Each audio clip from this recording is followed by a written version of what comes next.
Nie, duševná porucha nie je to isté ako mentálny postih. Je to teda choroba ako každá iná a je potrebné, aby sa takto chorý človek liečil v nemocnici a je pravda, že keď vyjde z nemocnice, nevyjde zdravý, ale bude musieť brať tabletky dlhodobo a liečiť sa dlhodobo. No a preto sme tu my, aby sme mu v tomto procese pomohli a snažíme sa najviac ako vieme, aby sme mu toto ochorenie uľahčili.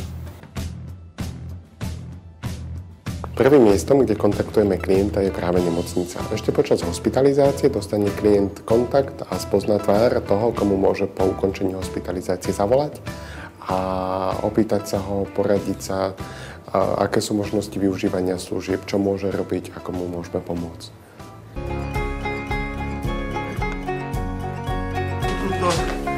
Tuto sú takí zajačikovia, viete, také ťažličky.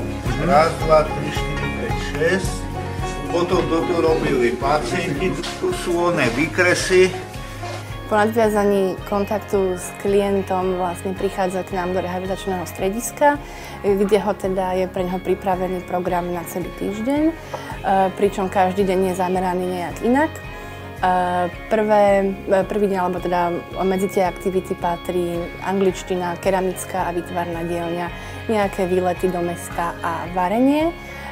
Pričom vlastne tieto aktivity mu umožňujú znova získať základné zručnosti, ako napríklad aj teda tú jemnú motoriku precvičiť, mať nejaký režim, niečo vytvoriť, prispôsobiť sa buď tej činnosti alebo ostatným.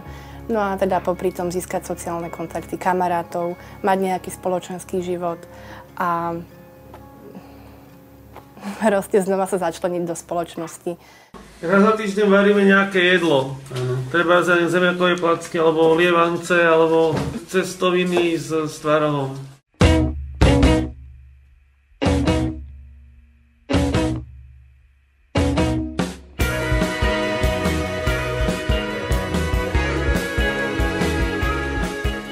Potom ako klient získa základné zručnosti, či už sociálne alebo aj nejaké manuálne, tak je pripravený na ďalší stupeň rehabilitácie a to je práve teda chránená kaviareň, kde si vlastne môže natrénovať už konkrétne pracovné návyky v prostredí, ktoré je pre neho priateľské a tolerantné a berie veľký ohľad na jeho obmedzenia, ktoré sú spôsobené jeho ochorením. Život kaviarne medzi nami je veľmi podobný tomu, ako fungujú iné kaviarne. Musíme prichystať, napiecť, obslúžiť zákazníka. A možno s jedným rozdielom.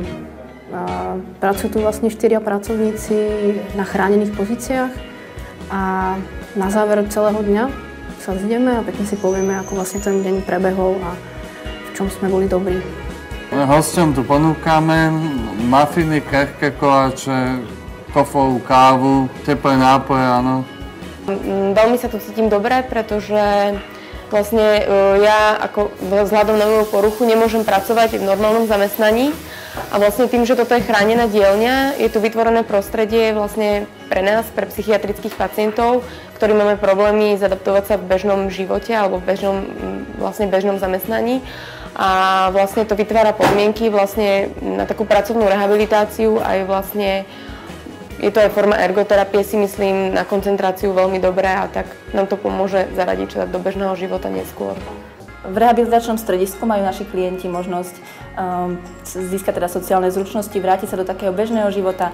Potom v chránenej kaviarni majú možnosť začleniť sa do pracovného procesu a neskôr aj teda získať prácu, možno aj mimo teda našich zariadení. A to, čo klientom ešte v súčasnosti naozaj chýba, je podporované bývanie. Naši klienti by mali možnosť naučiť sa žiť samostatne. Problém je však v tom, že nezvládnu to sami. Potrebujú k tomu pracovníka, ktorý by ich v tom viedol, ktorý by ich motivoval a ktorý by im teda pomohol s nácvikom takých praktických činností. Naozaj sú to veci ako naučiť sa nakupovať, naučiť sa variť, upratovať, prípadne prať. Čiže také praktické veci, ktoré naši klienti nezvládajú, ale pri tej podpore pracovníka by to zvládli. Hlavne je to otázka nás, teda rodičov, čo máme takýchto postihnutých občanov, že čo s nimi bude, keď teda my tu nebudeme. Že z spoliehať sa stále na rodinu a proste takto to vykrývať, to jednoducho jednak aj vyčerpáva a jednoducho aj z nejakých takých aj finančných prostriedkov a proste myslím si, že by to bola dobrá myšlienka.